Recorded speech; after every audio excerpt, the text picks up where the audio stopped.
Il-Ministeru għall-Politika Soċjali u d-Drittijiet tat-Tfal ħabbar li nieda għal konsultazzjoni pubblika Strateġija Nazzjonali għall 10 snin li ġejjin li se tara l-oqsma tal-faqar u l-inklużjoni soċjali jingħataw aktar prijorità nazzjonali waqt li jkomplu jinkisbu fuq ir-riżultati relatati f'dan ir-rigward fl-aħħar snin.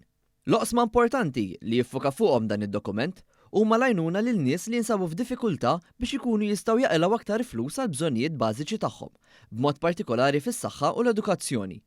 L-appoġġ lil persuni li għandhom bżonn l-aktar għajnuna u mifrux minn tfal sa anzjani, minn migranti sa familji waqt li tingħata mbottatura biex aktar persuni jażlu xogħlijiet importanti li joffru servizz lil nies li jaffaċċjaw problemi ta' faqar u esklużjoni soċjali.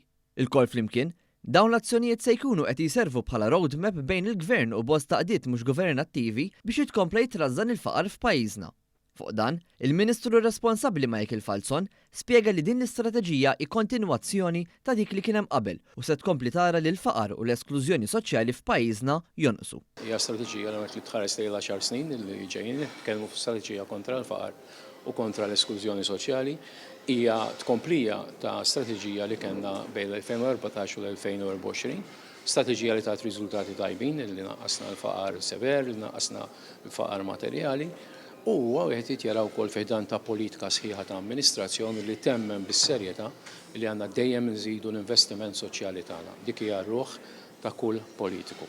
Is-Segretarju Permanenti fiħdan il-Ministeru, Mark Musu, taħarsa lejn l-indikaturi ewlenin li bih jitkejl il-faqar, b'mod partikolari mill-2017 il-qudiem. Dik li hija rata ta' riskju ta' faqar jew esklużjoni soċjali minn 24.6% inżilna għal 17.8% fl-aħħar 10 snin.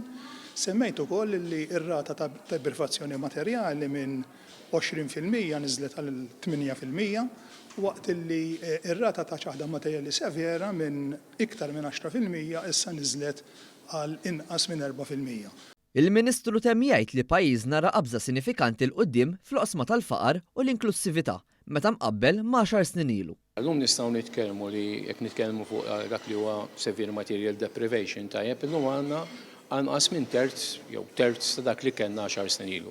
Jekk nitkellmu fuq iċ-ċaħda materjali, illum għandna inqas minn nofs ta' dak li kellna 10 snin ilu.